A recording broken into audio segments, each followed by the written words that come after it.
Hola, buenas noches, estimados amigos y hermanos en Yeshua Mashiach, Jesús el Cristo. De nuevo estoy con vosotros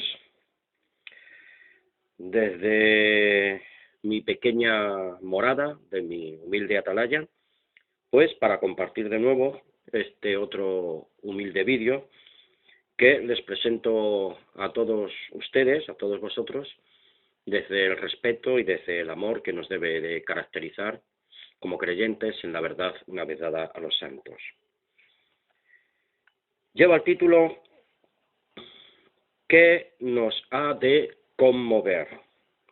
Y he buscado en el diccionario de la Real Academia de la Lengua Española, que tengo aquí en mi pequeña y humilde biblioteca, ¿qué puede significar la palabra conmover? ¿Qué significa la palabra conmover?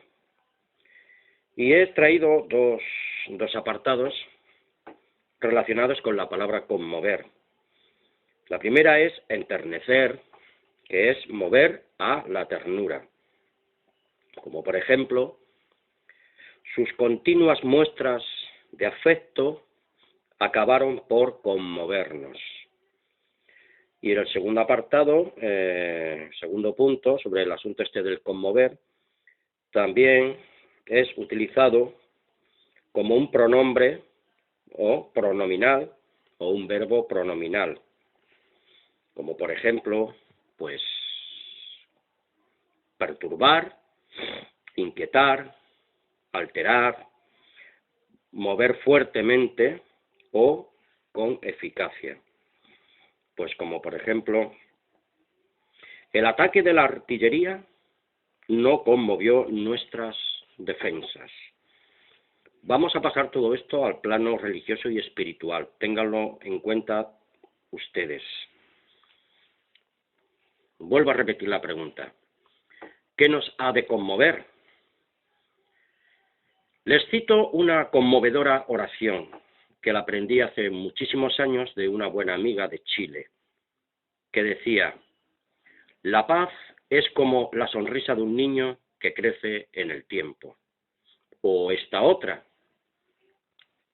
que ahora mismo no sé el autor, pero se lo voy a citar igualmente, que dice: la creación es un proceso de entrega del eterno Dios y del hombre. Vamos a reflexionar sobre algunos textos de la Sagrada Escritura en Hechos de los Apóstoles, en el capítulo 2, versículos 42, 44 y 46.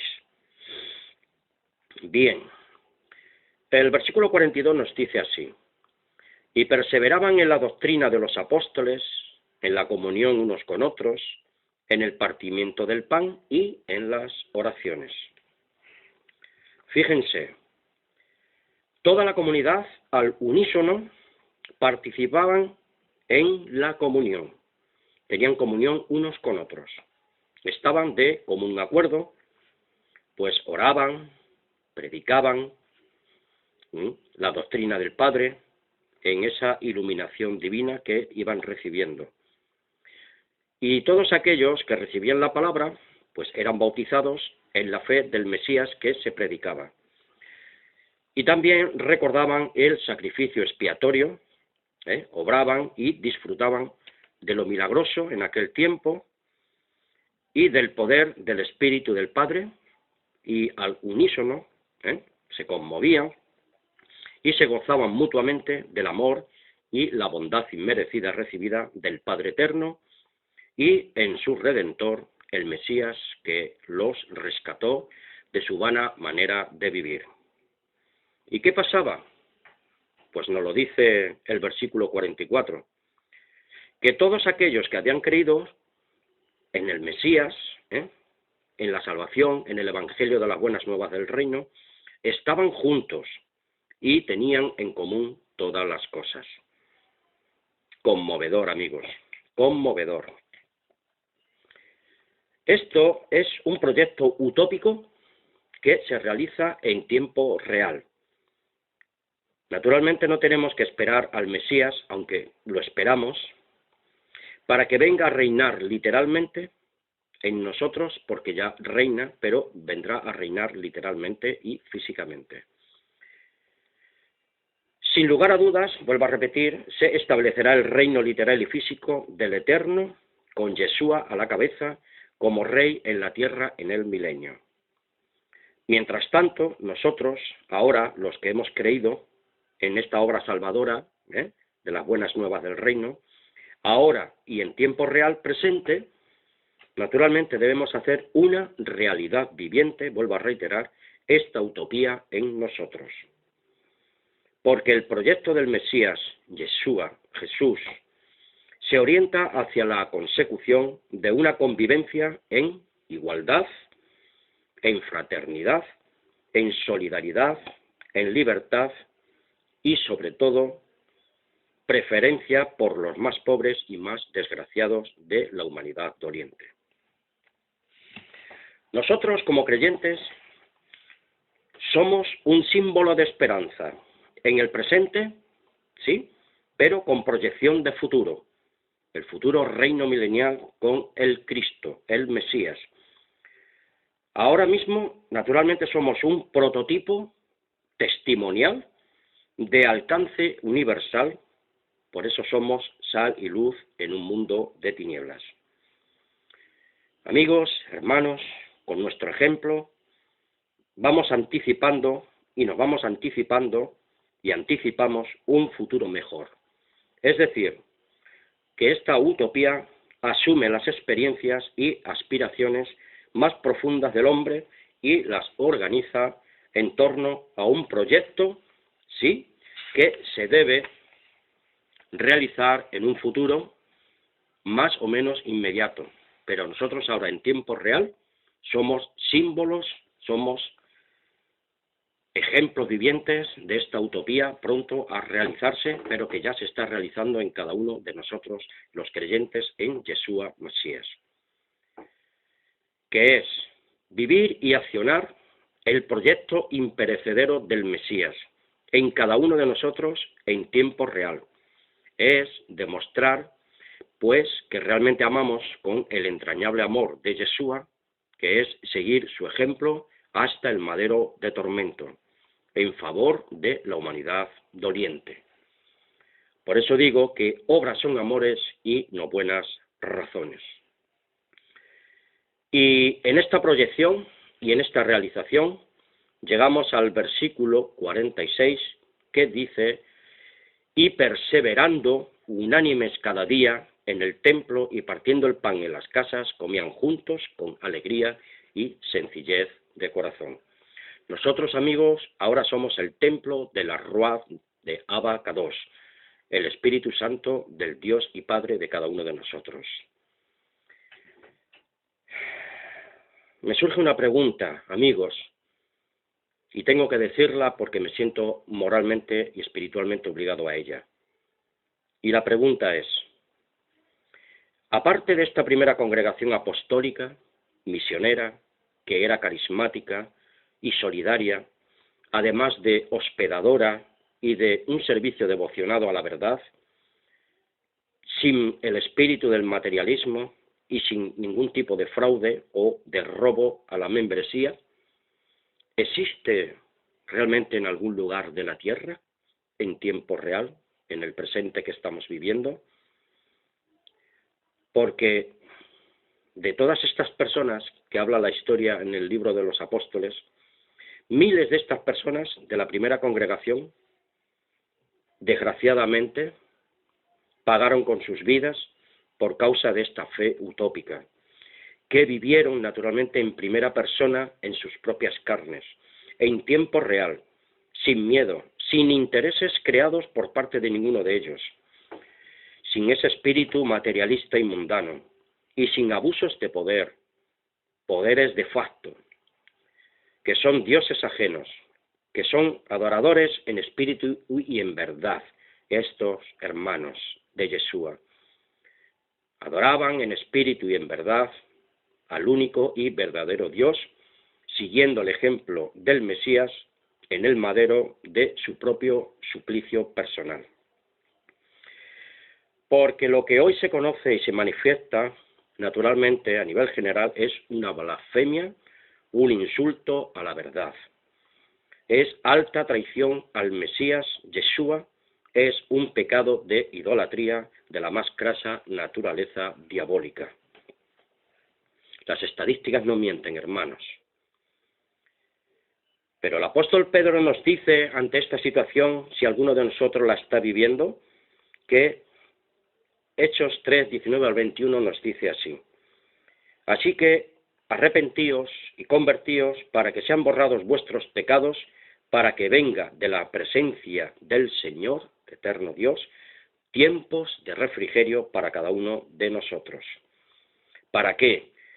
Pues para que Él, lo antes posible, Él, el Padre, envíe a Yeshua Masía, que fue antes anunciados por los santos profetas, como dice el versículo 21, a quien de cierto es necesario que los cielos reciban hasta los tiempos de la restauración de todas las cosas, de las cuales hablaron, Dios habló de estas cosas por medio y por boca de sus santos profetas, que han sido desde tiempos antiguos.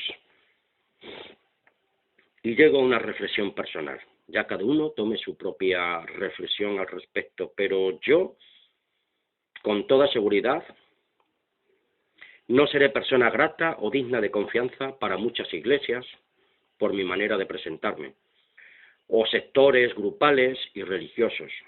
Sin duda lo afirmo, amigos, pero igualmente digo que para mí, particularmente, todo lo que conozco y he experimentado personalmente y en tiempo real presente, no existe iglesia, sector, grupo religioso o sistema doctrinario o teológico en el cual yo ponga mi mano y mi mente espiritual para confiar en ninguno de los que conozco, hablo en primera persona, y he experimentado personalmente y en tiempo real presente.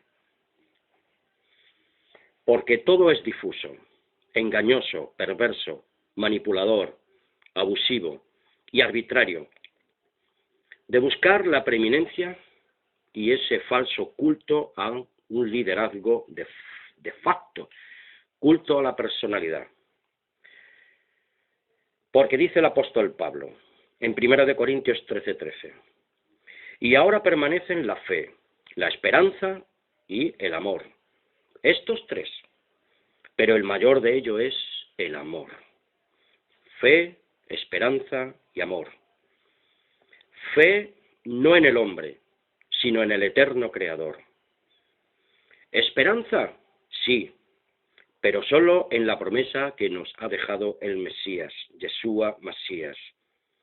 Y amor, un amor vivo y real, transformador y poderoso del eterno Dios y de Yeshua. No ese sentimentalismo poético y teatral, emocionalista, engañoso y pervertido. Y el versículo anterior, el versículo 12, nos amonesta la palabra del Eterno a proseguir al blanco, al supremo llamamiento de la verdadera fe, según Judas 3, del hebreo Emuná Kadosh, fe santa. Por eso nos dice el versículo 12, que ahora vemos por espejo, oscuramente, mas entonces veremos cara a cara. Ahora conocemos en parte, pero entonces conoceremos como fuimos conocidos. Todos somos ungidos y todos debemos de buscar una devoción piadosa. Primera de Juan 2:27 nos dice así: pero la unción que vosotros recibisteis de él permanece en vosotros, y no tenéis necesidad de que nadie os enseñe, porque así como la unción misma os enseña todas las cosas, y es verdadera y no es mentira, según ella os ha enseñado, permaneced en él.